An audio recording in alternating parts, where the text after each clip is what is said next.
Hey, everybody. Welcome back. It's been a long awaited episode. We took a break from Murder and Mayhem in minutes, but we are finally back and we have a great story for you tonight. So I want to introduce my guest. Ryan is joining us, and I'm just going to jump right into it. Ryan, say hello to the people. Hello, everybody. All right, so let's begin. And I'm going to give you some information, and I'm sure by my second talking point, you'll be able to tell who we're talking about. So we began on June 12th, 1994. At 5 p.m., the family attends Sydney's dance recital. At 6:30 p.m., Nicole and her family eat at Mezzaluna restaurant in Brentwood. These are big glaring clues of who we're talking about here.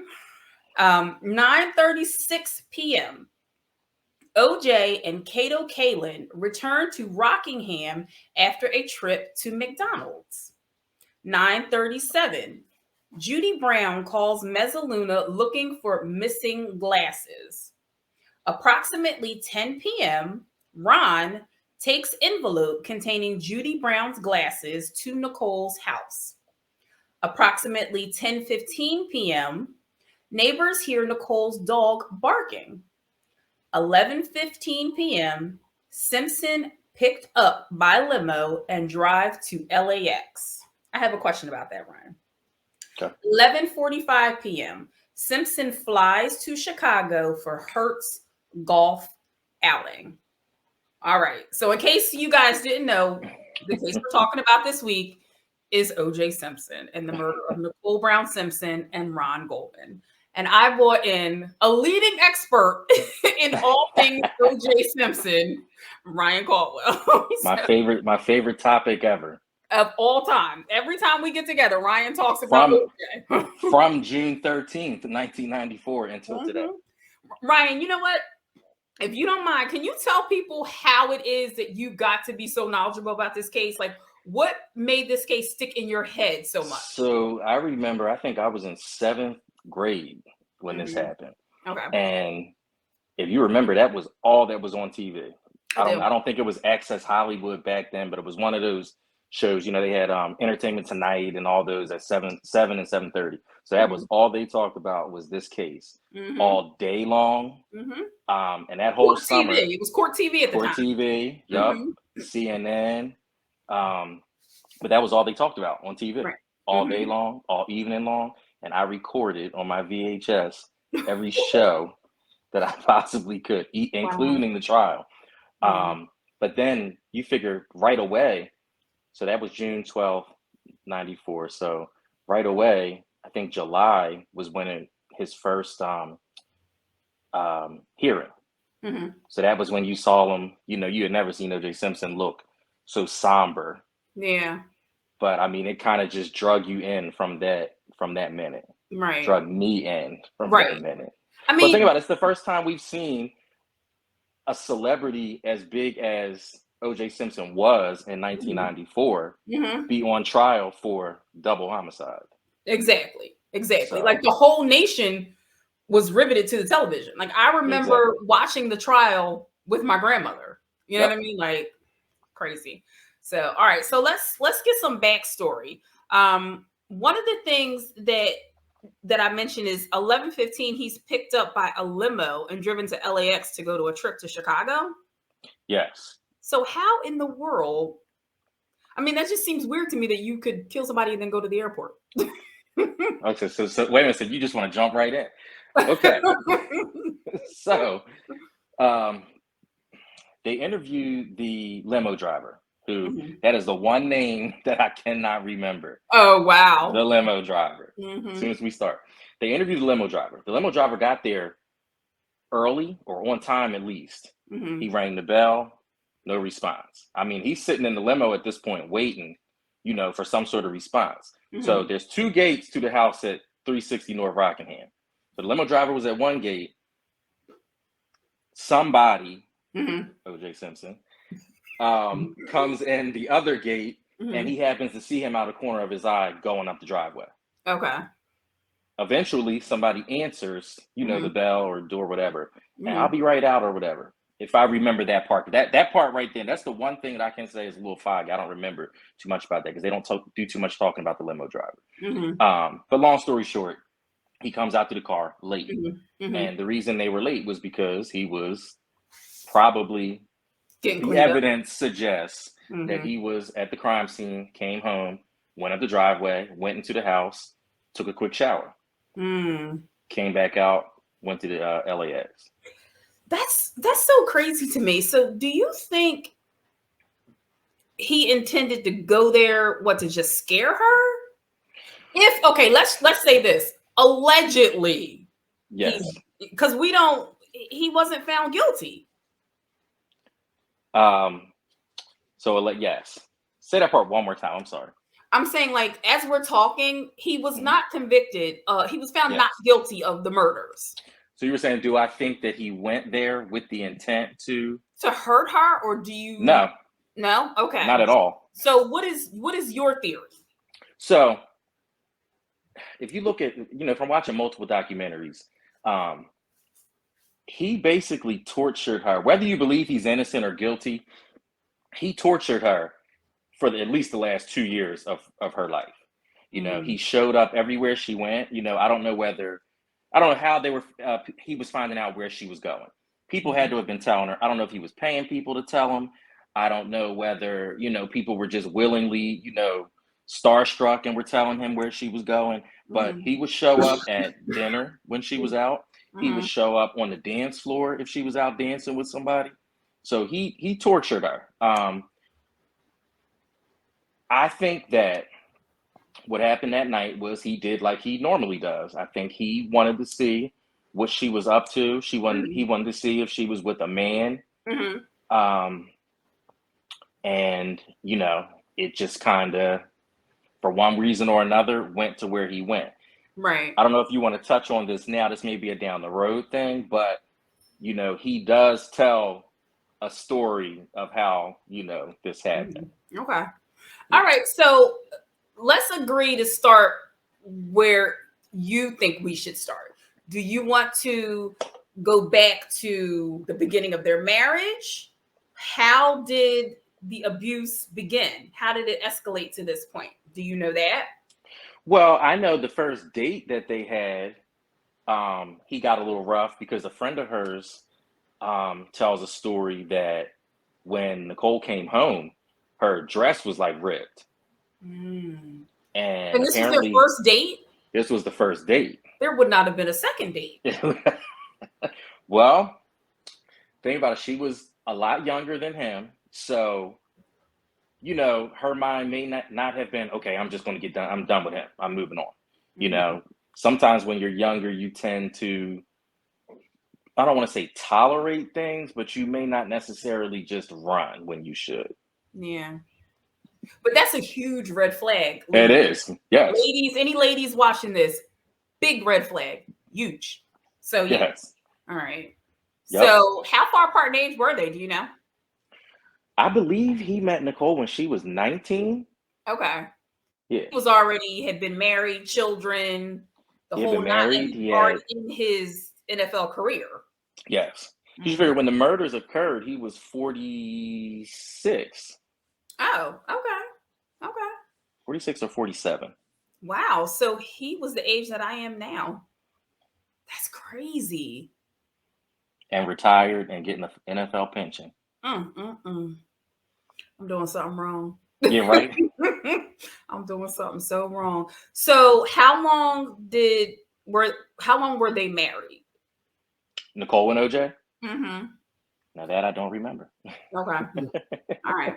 We'll plug that part in later. Yes, we'll plug that in. But I know he was married previously to Marguerite. He was married to Marguerite. And had 2 children with Marguerite. They had 3 kids. Oh, they had 3 kids. So they had one that died in a pool accident out back of the house. She drowned. Oh, wow. That's sad. So you had Arnell, Jason, and Aaron. Okay. Yeah. I wonder if that was the cause of their marriage to split up. So I had read an article. I mean, you read a bunch of stuff. Some stuff may be 100% accurate. Some may not be. But I have read an article that was, a contributing factor. Yeah. But the funny thing is, we talk about the abuse when it comes to Nicole. I'm sorry, my producer just said that 7 years.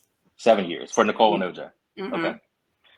The funny thing is we talk about the abuse with OJ or between OJ and Nicole. Mm-hmm. Marguerite has already said that he never put a hand on her. Yeah, because I mean, like, I remember seeing her at the trial sitting behind him on his side, like, as if support to him. Yes. And I kind of feel like if she had been abused by him in some form or fashion, then prosecution would have tried to call her to the stand. Exactly. And think about it. If she had been abused and then he turns around and murders Nicole, mm-hmm. I can't see a reason why she wouldn't come forward and say, exactly, this happened to me too. Mm-hmm. That's exactly right. Yeah. Yeah. So, wow. So maybe we can start at, since we've already touched on the night of June 12th, 1994, maybe we can go into, what happened pretty much after that. Yes, please do. Let's do it. Okay. So, approximately 10 p.m. So this is before he's picked up by the limo driver. Yes. Jill Shively, was that a neighbor? Jill Shively was just somebody that he happened to pass. Sorry, there's a thunderstorm happening, guys.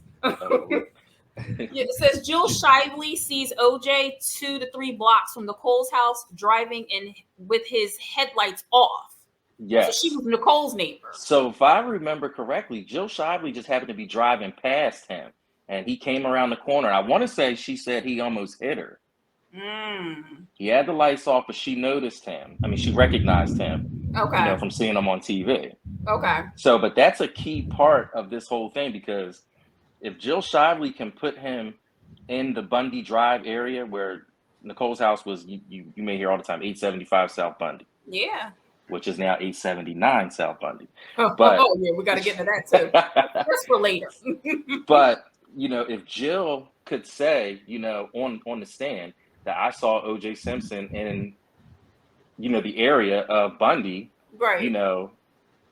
That's he's there. Yeah, but because it's approximately 10 when she claims to see him, mm-hmm. and it's approximately 10 when Ron takes the glasses to Nicole's house. Yep. So that's relatively the exact same time that's happening. So yeah, that makes sense. Mm-hmm. And why did you say she was never called? So Jill was never called because she sold her story to one of the tabloids. I think she sold it for like $5,000, which she says that this was $5,000. I don't know if this is ambiance or if I should be scared. Do you hear the thunder? Yes. Oh, wow. So go ahead.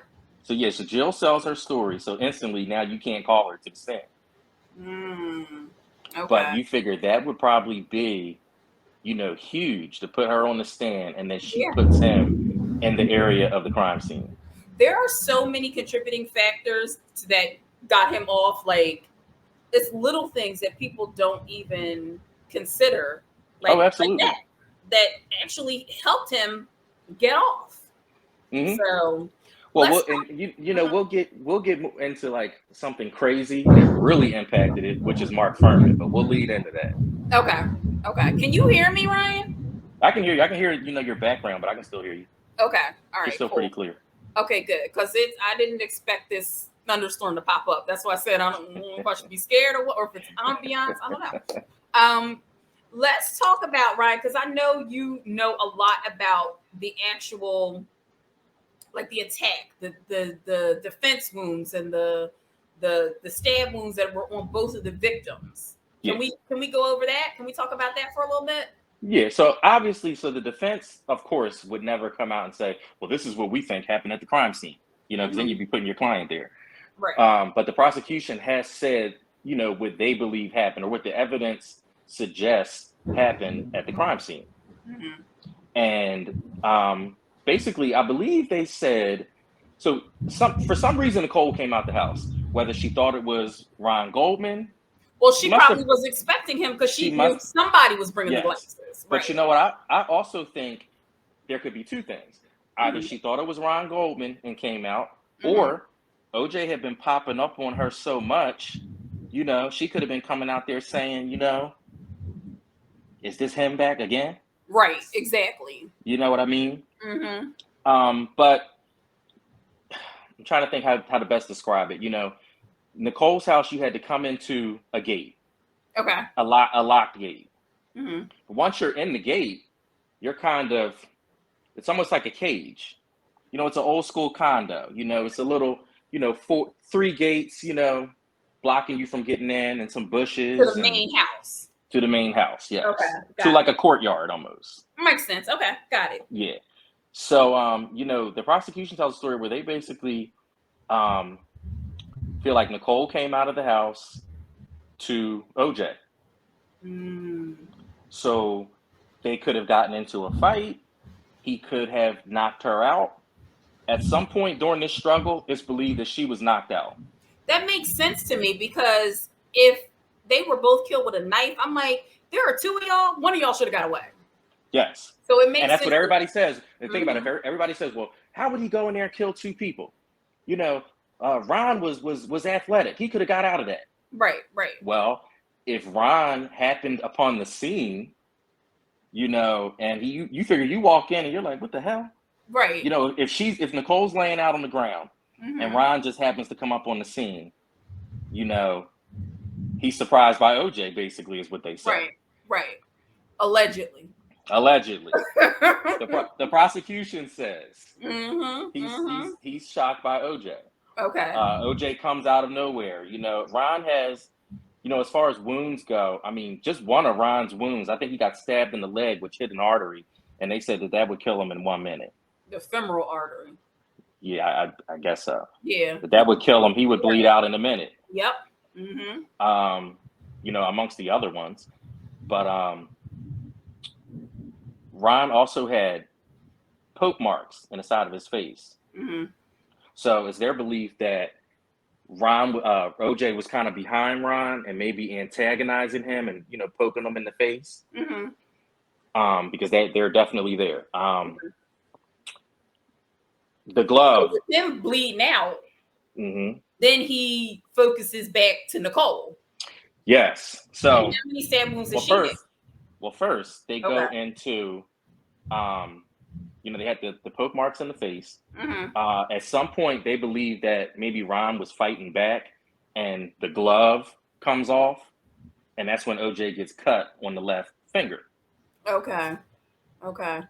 So, you know, eventually Ron, you know, falls. He's bleeding out, and the evidence suggests that OJ then grabs Nicole by the head, and just slices her neck. Oh, so she had her neck sliced. Yes, they said she was almost decapitated. What? Do you know how much force you have to put behind a knife to almost decapitate somebody? Exactly. Christ have mercy. But everybody says, well, you know, he was older. You know, he didn't have the strength to do that.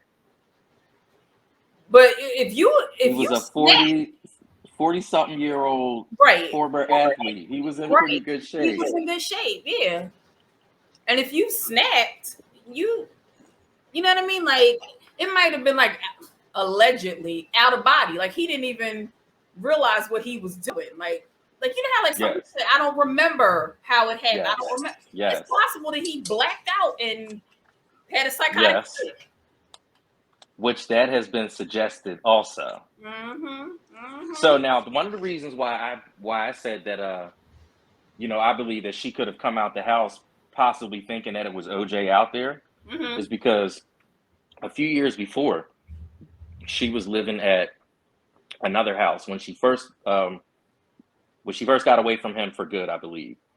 She was living in another house, and OJ peeked in her window and saw her having fun with her boyfriend. Okay. He ended up being her boyfriend. I don't know if he was her boyfriend at the time. Okay.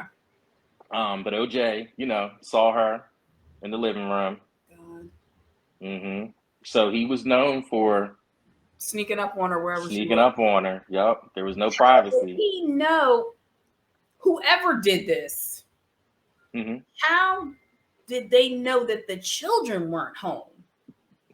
Well, so if OJ Simpson did this, I doubt that he would go there specifically just to kill her, right? With the kids being there, which makes me wonder if it was truly him.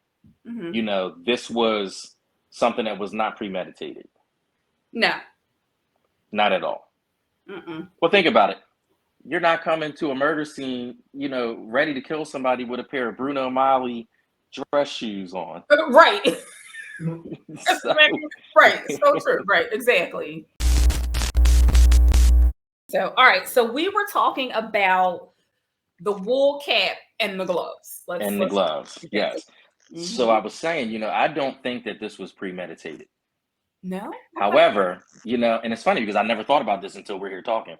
However, it's Los Angeles in June. Right. It's hot as hell. Right. Why is there a wool hat and leather gloves in your car? Makes you think. Yeah. Why? Yeah. Why would there be? What's your theory? Like I said, I just thought about that as we're here talking. I never thought after all these years, why was there a wool hat and gloves in the car in June? Yeah, because the only time they have pictures why of would him. you have a wool hat in your car in June in Pennsylvania? Exactly. And gloves, you know what I mean? So football season was over. You weren't broadcasting in New York. So interesting, something to think about. Yeah. I mean, like I said, there's so many little tidbits to this story that I don't know, just don't even think about it. There really is. Now, Nicole was friends with the Kardashian family. Is that, or she was introduced to them? Yes. Okay. So, OJ was friends with Bob Kardashian. Chris's ex-husband and Kim, Khloe, and Kourtney's dad. So OJ was friends with Bob. Okay. So she met because they were friends, and then she just became friends with the wife. Yes. Okay. But it's funny because people will try to say, well, when they talk about Bob Kardashian, oh, he was OJ's attorney.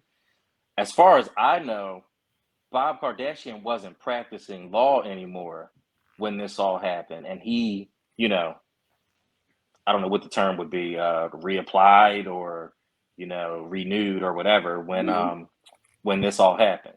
Okay. Because from what I understand, Bob was brought on to kind of be the liaison between OJ and the defense team.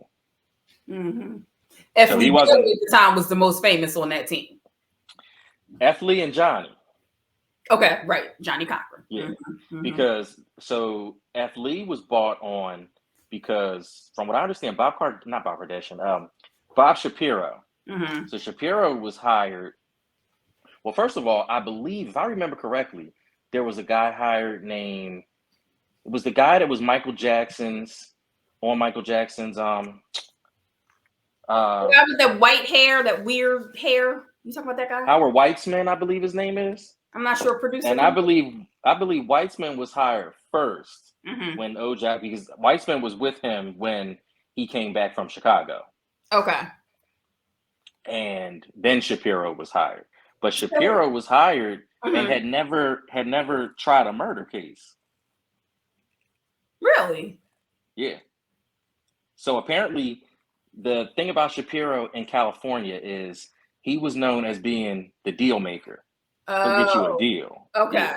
Okay. So he had never been a trial attorney, which means, or a murder trial attorney, which is why they brought on F. Lee Bailey. Okay. And F. Lee Bailey represented the Night Stalker. The Boston Strangler. Oh, the Boston Strangler. Okay. Okay. Yep. Yep. All right. So before we get into the trial, the murder happens. Who finds the bodies? Who happens upon the scene? Well, the dog was barking. Okay. And they knew it was something weird going on. And because she never left the dog outside. Is that what it was?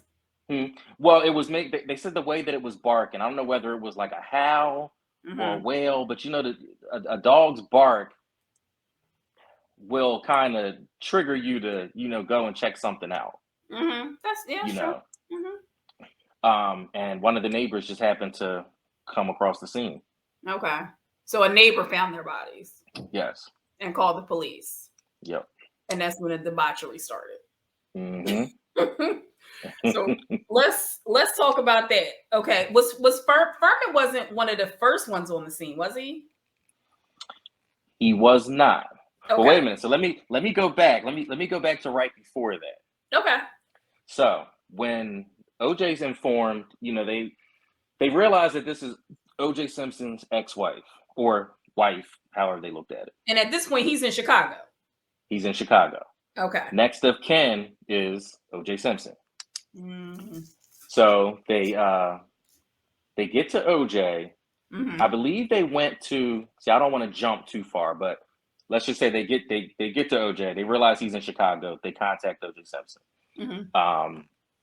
He's surprised, by what happened, and he comes back to Los Angeles.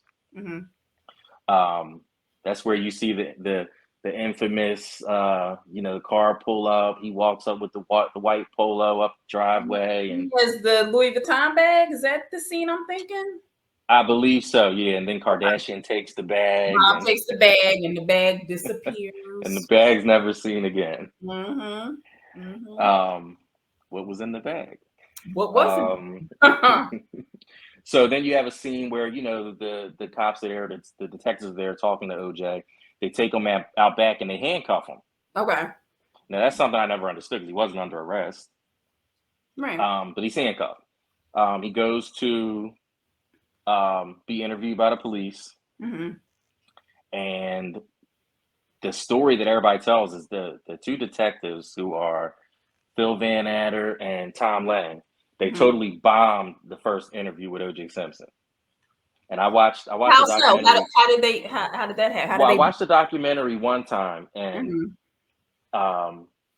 everybody says, well, you had one time at the first interview. Mm-hmm. You need to get that right. Okay. And they said basically OJ ended up kind of dictating the interview. He took over the interview. I wouldn't say he took over. You would expect him to, just by the personality, but he kind of controlled the flow of it. Okay. And it was almost like it was weird because if you listen to the tapes, it's almost like they were tippy-toeing around him. It was really weird. Like they were scared of him because of his celebrity or because what he was allegedly accused of doing? They just didn't seem like they were prepared. Okay. I mean, and it's Los Angeles, so it's not like they were like. You shouldn't be starstruck. Right. Number one. And number two, it's a major city. There's crime. Like it's not like this is their first murder. Well, and Marcia Clark, the prosecutor, she says that there was enough evidence just in the first few hours where they should have never let him leave. And they let him leave. But during the interview, they noticed that he has the cut on the hand. And did they make mention of that? They do bring it up. They do say, we're going to take blood from you. He says that he cut the finger slamming the glass in the hotel room when he found out about the murder. Okay. Yeah. Likely story. Yeah, there's a lot of other stories about how the hand got sliced, though. Okay, let's run through them. So he's told that story. That's the main story. He sliced the finger, smashing the glass in the sink in the Chicago hotel. He tells a story that he was packing up and cut the hand, during the packing up. Must have cut it on a hanger or something. I think Marcia Clark always talks about that. He said something about, I was doing what I do when I cut my fingers. She said, well, what the hell's doing what you do? Right. He said something about he was chipping golf balls and he cut the finger. So there's multiple stories about how the finger got cut. Okay. But interesting. It changes everything. It changes. Interesting thing to keep in mind when you look at the evidence at the crime scene, which we'll get into, left finger, left hand, left glove at the crime scene. Left blood droplets to the left of the body, to the left of the footprints. Oh. We can really re-piece this back together, Ryan. You and I. Well, mainly you. I'll just be your sidekick. Wow. Okay. Okay. Mm-hmm. So, yeah. So we go from the interview, which they say wasn't, great. And they only interviewed him for, it wasn't like hours. Like it was I believe it was a couple hours. Okay. Yeah. But they at that point clearly did not have enough to hold him on, so they let him go. At least Tom Lang says his thinking was, he's a celebrity. Where can he go? Right, in the world, everybody knows who he is. Yeah, exactly. Okay, yep. That makes sense. Mm-hmm. So then from there, the police are still investigating. They're at the house. What was planted? There was evidence that allegedly was planted. Where, at the house? At OJ's house? Or at Nicole's house, at the crime scene. So let's just we can start to kind of go through the evidence now, because we're on that day. So at Nicole's house, you find, of course, you have Ryan and Nicole's bodies. You find one left-handed glove, a leather glove. You find droplets of blood, walking away from the crime scene. You find a couple shoe prints, at the crime scene. So, like, some people will say, well, there had to have been two people there. Well, the evidence doesn't really support that there were two people there, because there probably would have been multiple. If there was that much blood, two people that were involved in the killing. Yes. If there were that much blood, you would have had more than one set of footprints. But okay, we're talking about the evidence of the crime scene. So we're talking about the blood droplets on the side of the body. We had the footprints. We also have a wool cat. There was also a set of keys, which I think did they ever figure out who the keys belonged to? The keys, they got the keys back to the person. I want to say, was Ron driving somebody's car? I believe, because there was a woman, they interviewed her. I have heard that. I was watching. I have heard that. It took her a while to get her keys back. She said she got them back. They still had blood all over them. Oh, Jesus. Well, yeah, because they don't clean up. Yeah. Police don't clean up crime scenes, so no. Yep. Or evidence, yeah. But then you go to Rockingham, where OJ lived, and you have blood on the Bronco out front. You have blood in the driveway. You have the other matching glove to the one at the crime scene at Bundy. You have at Rockingham out back. You have socks in OJ's room that had blood on them. And you have blood splatter on the ceiling. How did blood splatter get on the ceiling at his house? So if he's rushing, and you figure he's rushing, he's got the limo outside, he's got to get out of here to Chicago. He's really got to get to Chicago now because of what happened. If he did what they think he did, he's in a rush at that point. I got to get the hell out of here and get on this plane and give myself an alibi. Right. You know what I mean? So you figure you're probably ripping the socks off and they're flying. You might have splatter, up there, Yeah, it makes sense. Okay. So, yeah. But Mark Furman starts out at Bundy. And you got to really pay attention to, the sequence of the whole blood and glove situation, because people think that Furman, I don't know whether he did or not. I don't have an opinion on that. Well, I do, but people think that Furman instantly, just started planting evidence and stuff. And the evidence doesn't support that at all. Yeah, because why would he? Why would he just walk in and start planting evidence? That doesn't make any sense. Yeah, well, so in one documentary I watched, they kept talking about what did Mark Furman need to know in order to plant the evidence. And the main thing is he needed to know that OJ Simpson did not have an alibi. How would he have known that, though? Exactly. So if you just start planting evidence and moving gloves and whatnot, and then come to find out he has an ironclad alibi, then you're screwed and you're out. So that's a big thing, I think, in this case is, got to ask yourself, what did Mark Furman need to know about OJ Simpson in order to plant evidence? Right. And it's not like, I mean, he's just a detective. It's not like he knew Nicole. He knew of the history of the abuse. Like he was, doing that type of thing. So like, so wait a minute. So why do you think? So rewind a couple years. Okay. Mark Fuhrman did know about the abuse. Oh, he did? Mark Fuhrman was called to OJ's house on Rockingham. Okay. And found Nicole battered and bruised. And OJ standing there holding a baseball bat, and he had smashed the car window. Oh. But Nicole refused to press charges. Like a lot of battered women do. Mm-hmm. Okay. So he knew a little bit of the history. So Mark Fuhrman ended up at Rockingham the night of the murder because they said that one of the detectives said, "You've been to Simpson's house before, right? Take us up there." So they're waiting and they're calling the buzzer. Nobody's answering. Like I said, there's two gates. So they're at the buzzer at one gate trying to get in. Fuhrman walks around to the other side. Sorry, the storm triggered the Alexa to go off. Oh. So Fuhrman goes to the other gate. Fuhrman notices that there's blood on the Bronco. Okay. And he said there was enough blood to be concerned. Okay. So now it's like, okay, the story he tells, this could be a lie, but it makes sense. He says, so now we got to go in here and make sure that Simpson's not in there dead too. Well, I mean, yeah, because it's like probable cause, right? So now they can force their way in. So yeah. Yep. So I believe that's when they got in. I don't know whether they hopped the gate. I believe they did.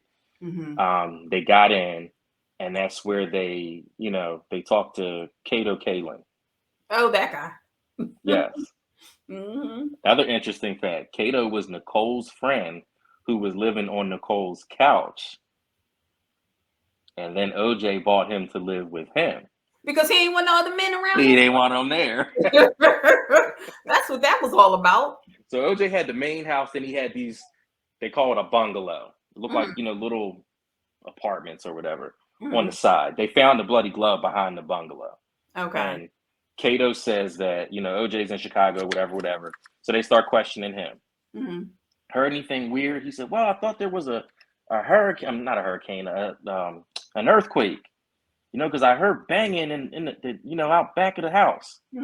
That's when Fuhrman goes behind the bungalow and finds the glove. He said he thought it was dog shit because it was shiny. Oh, okay. Wet. Blood on it, yeah. Yeah, it was wet. So that's where he finds that. That just kind of from then on, it's like we got a full-fledged investigation now. To me, because this is pre 9/11.